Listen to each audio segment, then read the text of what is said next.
The text came on a Thursday afternoon while I was reviewing quarterly reports in my office. Mom, Isabel, I need to talk to you about Dad's birthday party. Me, what about it? Mom, your sister and I have discussed it and we think it would be best if you didn't attend. I stared at my phone screen, rereading the message 3 times to make sure I'd understood correctly. Me, you're uninviting me from Dad's 70th birthday? Mom, it's not personal. It's just that your presence makes everyone uncomfortable. The way you dress, the things you talk about. This is Dad's milestone birthday. We want it to be special. We want everyone to have a good time without worrying about you. Me, I see. Mom, you understand, don't you? It's for the best. We'll celebrate with you separately. Just the immediate family. Something small. Me, got it. I won't come. Mom, thank you for being reasonable about this. I knew you'd understand. I set my phone down and sat very still for a long moment. Dad's 70th birthday. The party had been planned for 6 months.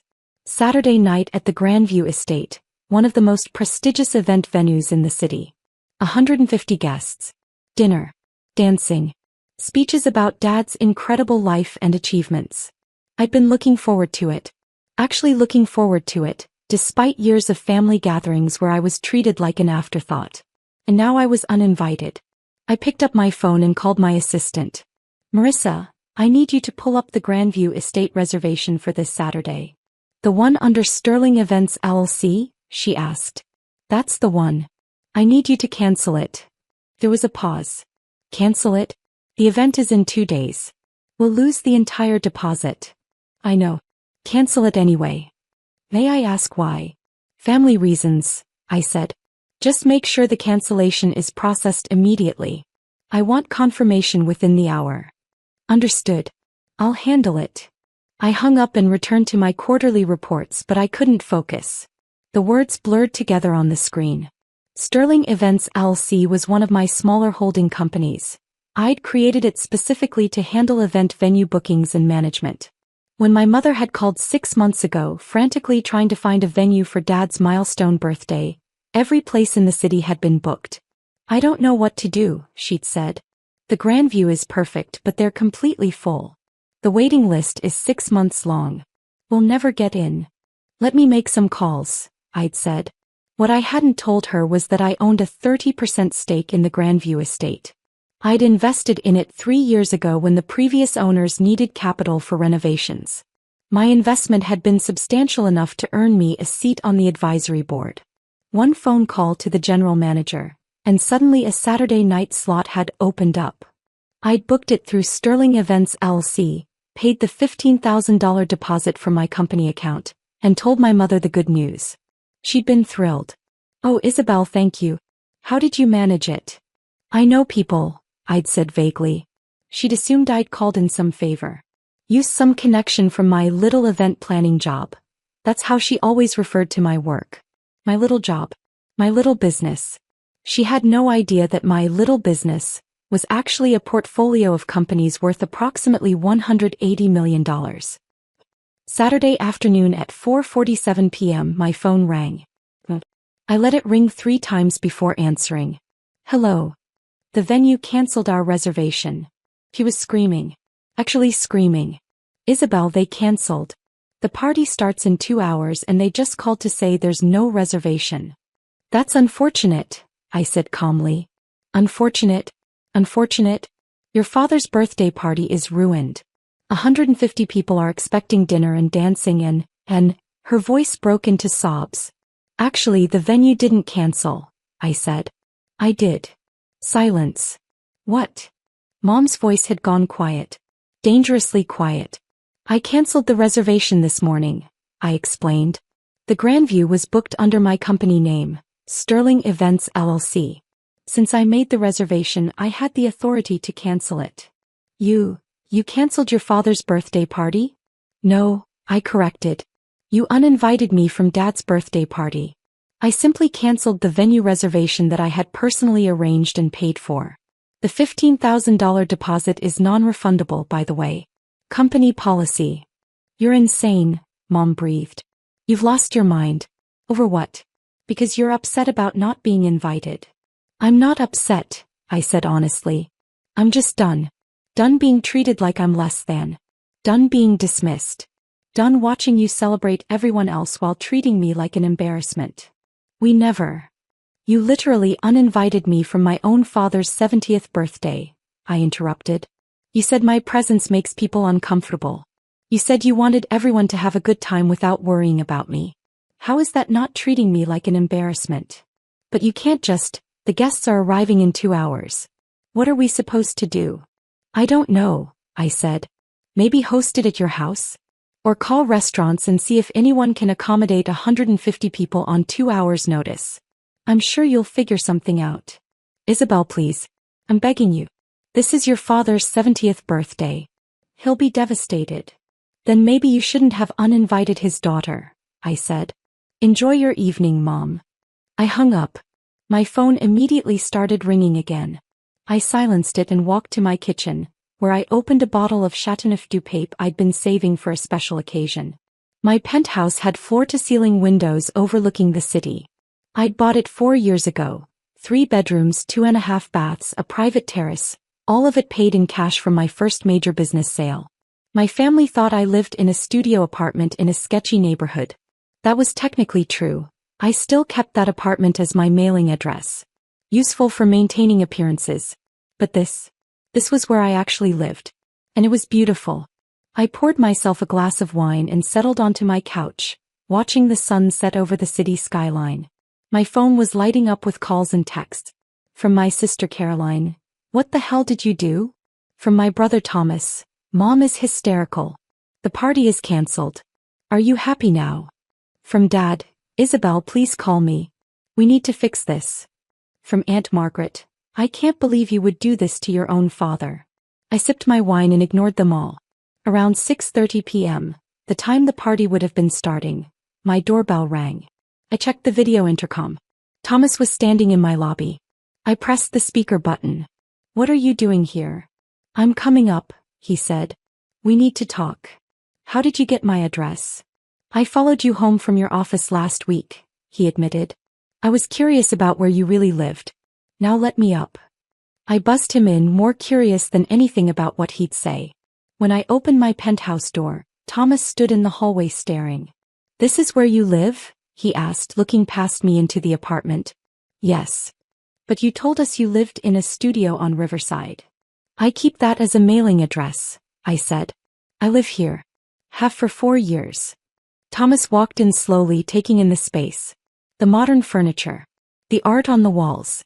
The terrace visible through the windows. The wine bottle on the coffee table. He glanced at the label and his eyebrows went up. "That's a $200 bottle of wine," he said. $240 actually, I corrected. "Want a glass?" He nodded mutely. I poured him one and we sat on opposite ends of my couch. "The party's been cancelled," Thomas said after a long silence. "Mom tried calling restaurants. Nothing available. They're having people over to the house instead. Ordering pizza and trying to make the best of it." "That sounds nice," I said. "Dad's heartbroken. He won't say it, but I can tell. He was really looking forward to tonight." "Then maybe he should have objected when Mom uninvited me," I said. "He didn't know," Thomas said. "Mom and Caroline made the decision. They didn't tell him until this afternoon that you weren't coming. And even then they said you'd cancelled, not that they'd uninvited you." "Of course they did." Thomas took a long drink of wine. "Isabel, I need you to explain something to me. How did you book the Grandview in the first place? That venue is impossible to get into." "I own part of it," I said simply. "You own?" Thomas set down his wine glass. "What?" "I own 30% of the Grandview estate. I invested 3 years ago during their renovation. When Mom needed a venue, I used my position as an investor to secure a booking date." "And you didn't tell anyone?" "Why would I? Mom needed help. I helped. That's what family does." "But then you cancelled it." "After she uninvited me, yes. I'm not going to fund a party I'm not welcome at." Thomas was quiet for a long moment. "How much did that investment cost?" "The 30% stake." $4.7 million, I said. He choked on his wine. $4.7 million? Where did you get $4.7 million? "From my business," I said. The event planning business you all think is so small and insignificant. Sterling Events LLC is just one of my holdings. I own or have stakes in 17 different companies. Total portfolio value is approximately $180 million. The silence that followed was profound. $180 million, Thomas repeated slowly. Give or take. The market fluctuates. And you let us all think, we thought you were barely making ends meet. We thought you were struggling. I never said I was struggling, I corrected. You all assumed. You saw what you wanted to see. Poor Isabel with her event planning job, living in a studio apartment, never quite living up to the family standards. But why not tell us? Thomas demanded. Why let us think you were less successful than I am? I finished. Because I wanted to see if you'd respect me without the money. Family meant more than status. If I mattered to you when you thought I had nothing. And I got my answer Thursday when Mom uninvited me from Dad's birthday because my presence makes people uncomfortable. Thomas looked down at his wine glass. She shouldn't have done that. No, she shouldn't have. But she did. And now you all get to experience the consequences. So what? This is revenge. Punishment. This is boundaries, I said. I'm done being treated like I'm less than. Done funding family events I'm not welcome at. Done pretending that your dismissal doesn't hurt. It's Dad's 70th birthday, Thomas said quietly. He didn't do anything wrong. Didn't he? I asked. He stood by while Mom and Caroline treated me like an embarrassment. He never defended me. He never questioned why I was always the afterthought. He went along with it. He loves you. Maybe, I said. But love without respect isn't enough. Thomas finished his wine and stood up. The family is at the house. Dad keeps asking where you are. If I tell him what happened, if I tell him Mom uninvited you and that's why you canceled, he'll be devastated. Then don't tell him, I said. Tell him I was busy. Tell him I had a work emergency. Tell him whatever makes everyone feel better. Is that really what you want? I thought about it. No. What I want is for Dad to know the truth. I want him to know that his wife and daughter decided I wasn't good enough to attend his birthday. I want him to know that I was the one who secured the venue in the first place, who paid the deposit, who made the whole party possible. And I want him to understand that actions have consequences. That will destroy Mom and Caroline. Good, I said.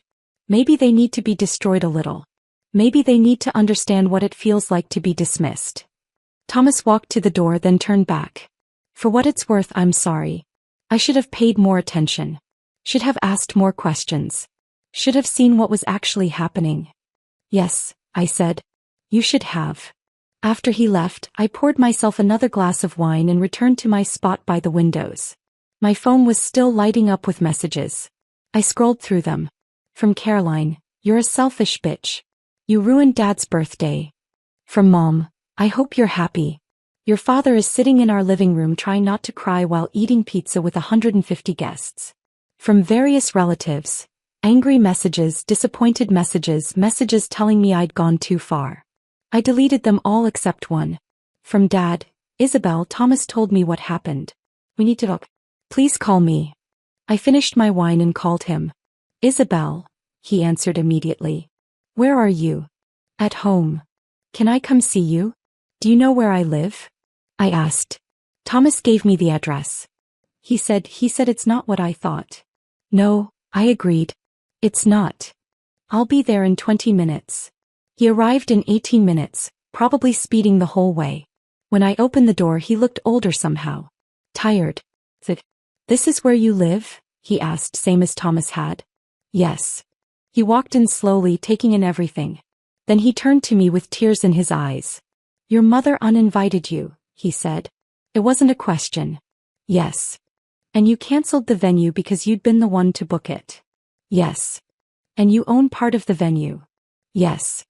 And you're worth, Thomas said, $180 million. Is that true? Approximately, I said. Dad sat down heavily on my couch.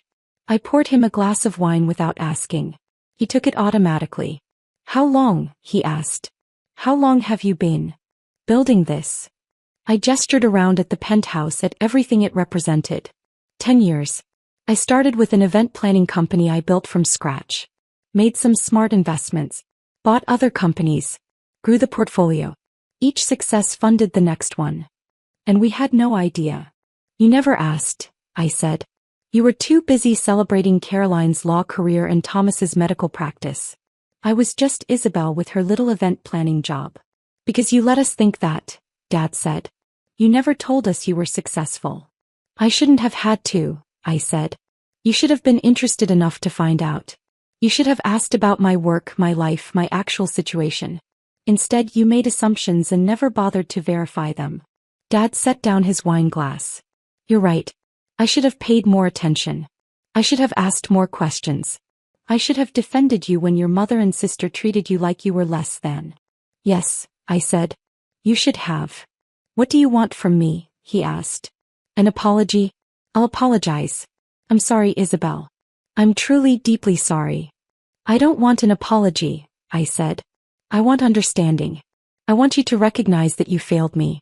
Not because I wasn't successful enough, but because you didn't care enough to see that I was.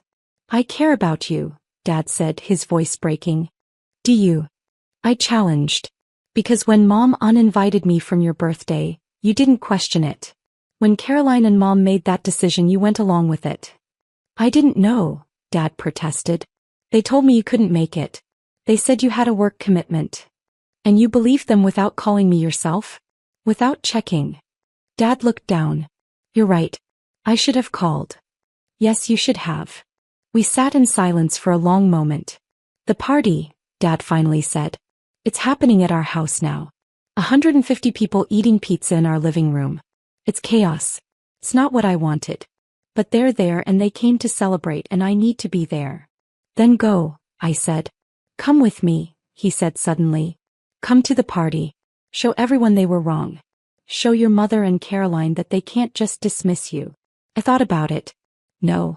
Why not? Because showing up now would be about proving something to them, I said. I'm done proving things to people who should have valued me all along.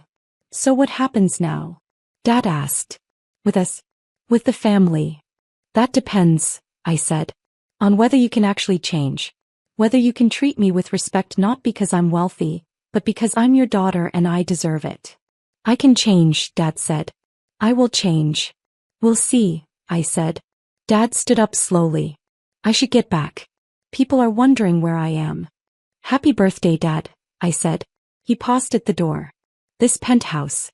The wine. The success. You built all of this yourself. Yes. I'm proud of you, he said. I should have said that years ago. But I'm saying it now. I'm proud of you, Isabel. Thank you, I said. That means something. After he left, I stood at my windows and looked out at the city. Somewhere out there, 150 people were crowded into my parents' house, eating pizza and trying to make the best of a ruined party. And here I was, alone in my penthouse, drinking expensive wine and watching the city lights. I should have felt triumphant. Vindicated. I'd shown them all, hadn't I? Proven that I wasn't the failure they thought I was. Dad, I just felt tired. My phone buzzed with a text from Dad. Everyone's asking about you. I told them the truth, that your mother uninvited you and you canceled the venue you'd booked. Caroline and your mother are furious. Most of the guests are on your side. It's quite a scene. I smiled despite myself. Me, good. Maybe they'll learn something. Dad, your mother wants to talk to you. Says she needs to apologize properly. Me, I'm not ready for that. Dad, I understand. Take all the time you need. I love you, Isabel. Me, love you too, Dad. Over the next week, my family tried everything. Mom called 47 times. I didn't answer. Caroline sent a series of texts ranging from apologetic to angry to desperate. I didn't respond. Thomas came by my penthouse twice more trying to broker peace. I listened politely but made no commitments.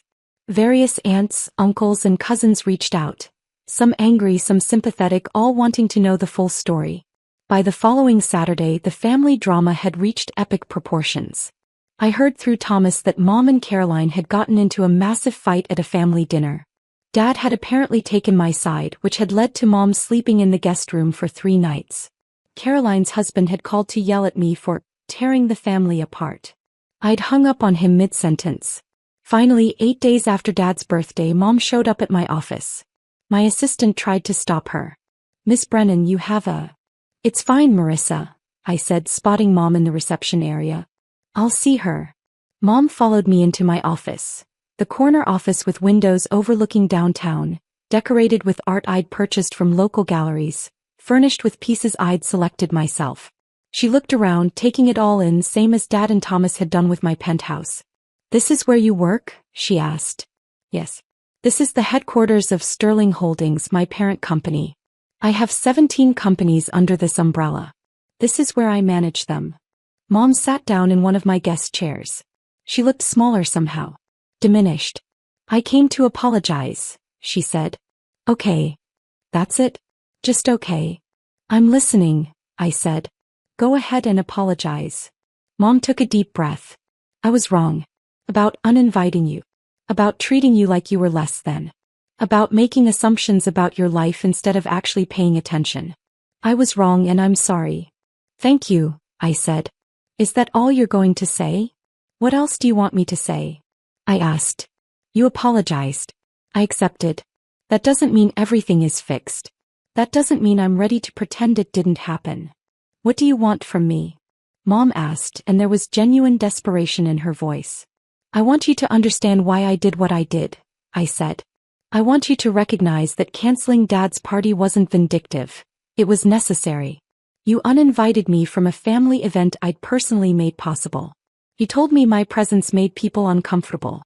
You treated me like I was an embarrassment. And then you expected me to still fund the venue? Well, that's not how respect works. But it was your father's 70th birthday. And you made it about hierarchy," I interrupted. "About who was worthy of attending and who wasn't. You decided I wasn't worthy. So I decided the venue wasn't available." "We didn't know you owned part of it," Mom said weakly. "You didn't know because you never asked," I said. "You never asked what I did. Never asked about my business. Never showed interest in my actual life. You just assumed I was struggling and treated me accordingly." Mom looked down at her hands. "You're right. I should have paid more attention. Should have asked more questions. Should have seen you." "Yes," I said. "You should have." "Can you forgive me?" she asked. "Eventually," I said. "But not today. Not this week. Maybe not for a long time. You don't get to apologize and immediately have everything go back to normal." "What do I need to do?" Mom asked. "You need to change," I said. "Really change. Not just apologize and hope I forget. You need to treat me with respect. You need to value me for who I am, not for what you think I should be. You need to be interested in my life, my work, my actual situation, not the version you've imagined." "I can do that," Mom said. "We'll see," I said. She stood up to leave, then paused. "The venue deposit. The $15,000. Can you get that back?" "No," I said. "It's non-refundable. That's company policy." "Company policy," Mom repeated. "Your company." "Yes. So you could refund it if you wanted to." "Technically yes. But I'm not going to. Consider it a $15,000 lesson in respect." Mom flinched but didn't argue. She left without another word. A month later, Dad invited me to coffee. Just the two of us. We met at a quiet cafe downtown, away from family and drama and expectations. "How are you?" he asked. "I'm good," I said honestly. "Work is going well. Life is good." "I'm glad." He stirred his coffee slowly. "I've been thinking a lot about what you said. About how I failed you. And you were right. I was so focused on Caroline's legal career and Thomas's medical practice, these traditional markers of success, that I completely missed what you were building. I dismissed your work as event planning without understanding what that actually meant." "It's okay," I started, but he held up his hand. "It's not okay," he said firmly. "It's not okay that I didn't pay attention. It's not okay that I let your mother and sister treat you badly. It's not okay that I stood by while you were marginalized. Thank you for saying that." "I'm trying to do better," Dad said. "I've been asking questions. Learning about your companies. I looked up Sterling Holdings. Isabel, you've built something remarkable." "I know," I said with a small smile. "Your mother is trying too," Dad continued. She asks about you constantly. Wants to know if you'll come to family dinners. Wants to rebuild the relationship. I'm not ready yet, I said. I understand. But maybe we could start small? Just you and me? Or you and Thomas? Build back slowly. I thought about it. Hey, small steps. But Dad, I need you to understand something. I'm not going to go back to being the family afterthought. I'm not going to let myself be treated as less than. If that means keeping some distance, that's what I'll do. I understand, Dad said. And I respect that. Over coffee we talked about my business. Really talked. Dad asked genuine questions about my companies, my investment strategy, my plans for growth. He listened. He engaged. He treated my work with the same respect he'd always given to Caroline's legal career. It felt good. You know, Dad said as we were leaving, I told Caroline and your mother that if they want you back in their lives, they need to earn it. They need to show you they've changed. Not just apologize, but actually change. How did they take that? Caroline was angry at first. But I think she's starting to understand. Your mother is trying. Really trying. That's good, I said. One more thing, Dad said. I'm planning a do-over for my birthday. Something small. Just family. And Isabel, I want you there.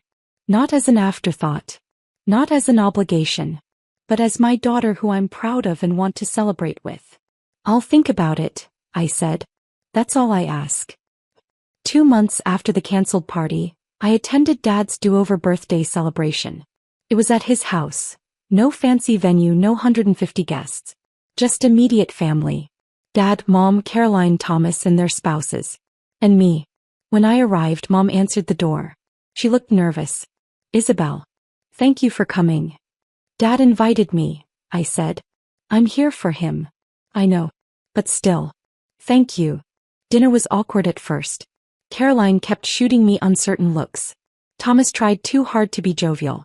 Mom hovered anxiously. But Dad was genuinely happy. He asked about my companies by name. He asked about my latest acquisition. He showed real interest.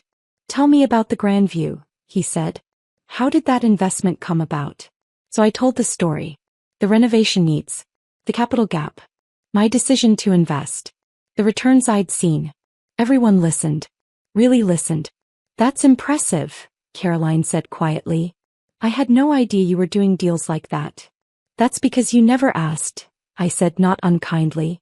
I know, she said. I'm sorry. I should have paid more attention. Should have been a better sister. Yes, I said. You should have. Can I try now? Caroline asked. To be better? You can try, I said. Over dessert. A chocolate cake Mom had made herself, not ordered from an expensive bakery. Dad stood up. I want to say something, he began. My 70th birthday didn't go the way I planned. The party got canceled. The venue fell through. It was chaos. He looked at me. But it taught me something important. It taught me that I'd been taking someone for granted. Someone who'd been quietly building something extraordinary while I was busy celebrating everyone else. Dad, I started, but he shook his head. Let me finish. Isabel, you are remarkable. Not because of your wealth, though that's certainly impressive, but because you had the discipline and vision to build something real. Because you stayed true to yourself even when we couldn't see it. Because you had the strength to set boundaries when we crossed them. He raised his glass. To Isabel, my daughter, who I'm profoundly proud of. To Isabel, everyone echoed, raising their glasses. I felt tears prickling at my eyes. Thank you. After dinner, as I was getting ready to leave, Mom pulled me aside. I know I have a long way to go, she said. I know one dinner doesn't fix everything. But I want you to know, I'm trying. I'm really trying to be better. I see that, I said. And I appreciate it. Can we have coffee next week? She asked. Just the two of us? I'd like to hear more about your work. Your life. The things I should have been asking about all along. Hey, I said. Coffee. As I drove home to my penthouse that evening, I felt something I hadn't felt in a long time. Hope. My phone buzzed with a text from Dad. Thank you for coming tonight. It meant the world to me. Thank you for inviting me. For really inviting me, not just as an obligation. Dad, you're never an obligation. You're my daughter and I love you. Love you too, Dad. 6 months after the canceled party, I attended Caroline's daughter's birthday celebration. At a venue I didn't own for a party I was genuinely invited to. A year later I hosted Thanksgiving at my penthouse. The whole family came. They asked about my business. They showed interest in my life. They treated me with respect. It wasn't perfect. There were still moments of awkwardness, still remnants of old patterns. But it was better. Real better, not just performative better. Mom and I had coffee every other week now. She asked genuine questions about my work. She celebrated my successes. She treated me like I mattered. Caroline apologized multiple times over the months, each apology more genuine than the last. We slowly rebuilt something resembling a sisterhood. Thomas became one of my closest confidants, someone I could talk to about business and life without judgment. And Dad made it clear at every opportunity that he was proud of me. Not just of my success but of who I was. The canceled party became family legend.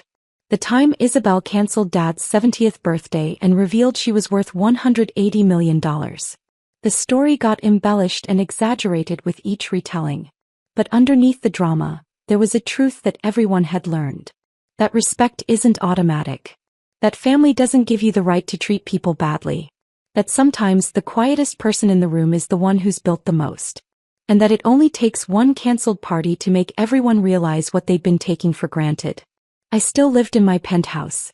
Still drove a reasonable car. Still invested more than I spent. But now my family understood that those choices weren't signs of struggle. They were signs of discipline. And they respected me for it. Not because I'd demanded it, but because I'd shown them I wouldn't accept anything less.